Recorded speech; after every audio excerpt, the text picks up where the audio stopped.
তিলের বড়া খেয়েছো নিশ্চয়ই সবাই, তবে আমি কিন্তু এই প্রথমবার তিল দিয়ে বড়া করেছি, সঙ্গে নারকেলও ছিল। কিভাবে করলাম সেই রেসিপিটাই তোমাদের সাথে শেয়ার করতে চলে আসলাম। প্রথমে দেখো, তিলটাকে শুকনো খোলায় ভালো মতন একটু ভেজে নিয়েছি, কিন্তু কোনো রকম কালার কিন্তু চেঞ্জ হতে দিইনি, হালকাভাবে একটু ভেজে নেব। এবার এটা যখন ভাজা হয়ে যাবে, এটাকে নিয়ে নেবো একটা মিক্সিং বোলে। তবে কারা কারা তিলের বড়া খেয়েছো অবশ্যই কিন্তু তোমরা আমাকে কমেন্টস বক্সে কমেন্টস করে জানাবে। তো দেখো, আমি এটা কিন্তু হালকাভাবে ভেজে নিয়েছি। ভেজে নেওয়ার পরে কিন্তু আমি একটা মিক্সিং বলে নিয়ে নিয়েছি।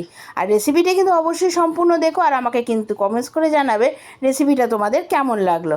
ভালো লাগলে কিন্তু অবশ্যই একটা লাইক, কমেন্টস আর এটা আপনজনদের সাথে শেয়ার করে দিও।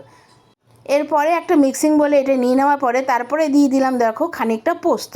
তো তিলের সাথে পোস্তটা কিন্তু অবশ্যই তোমরা দেবে। আর তারপরে দিয়ে দিয়েছিলাম সামান্য একটু কালো সর্ষে আর সামান্য একটু সাদা সর্ষে। প্রথমে এই কটা জিনিসকে একটু ভালো মতন পেস্ট করে নেব, দেখতেই পাচ্ছ তোমরা। এরপরে আমি যেটা এর মধ্যে দিয়ে দিয়েছিলাম সেটা হচ্ছে নারকেল। নারকেলটাকে আমি একটু পিস পিস করে কেটে এর মধ্যে দিয়ে দিয়েছিলাম। আর দিয়ে দিয়েছিলাম ঝালের জন্য কয়েকটা লঙ্কা, আর স্বাদের জন্য দিয়ে দিয়েছিলাম সামান্য একটু মিষ্টি। তো তোমরা যদি মনে করো নারকেলটাকে আগে পেস্ট করে নেবে ছোটো ছোটো করে কেটে, সেটাও করে নিতে পারো। আমি কিন্তু সবকটা জিনিসকে একসাথেই কিন্তু পেস্ট করেছিলাম। এরপরে আমি দিয়ে দিয়েছিলাম সামান্য একটু নুন, আর দিয়ে দিয়েছিলাম জল দিয়ে একটু ভালো মতন পেস্ট করে নিয়েছি। এখন কিন্তু আমি হলুদটা দিইনি। এবার পেস্ট যখন হয়ে গেছে তার মধ্যে দেখো আমি কি অ্যাড করেছি। একটা একদম সুন্দর মিহি পেস্ট বানানোর পরে সামান্য একটু বেসন দিয়েছিলাম, আর দিয়ে দিয়েছিলাম খানিকটা হলুদ।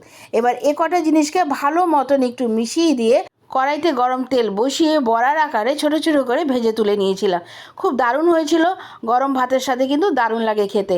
আমি কিন্তু এই প্রথমবার বানিয়েছি, আশা করি তোমরা অনেকবার বানিয়েছো। তো কেমন লাগলো রেসিপিটা অবশ্যই কিন্তু তোমরা আমাকে কমেন্টস করে জানাবে। ভালো লাগলে কিন্তু একটা লাইক, কমেন্টস এটা আপনজনদের সাথে শেয়ার করে দিও।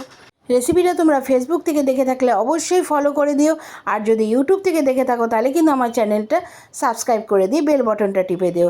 আবার আসবো একটা নতুন রেসিপির সঙ্গে, আবার দেখা হবে নেক্সট এপিসোডে। এখনের জন্য টাটা।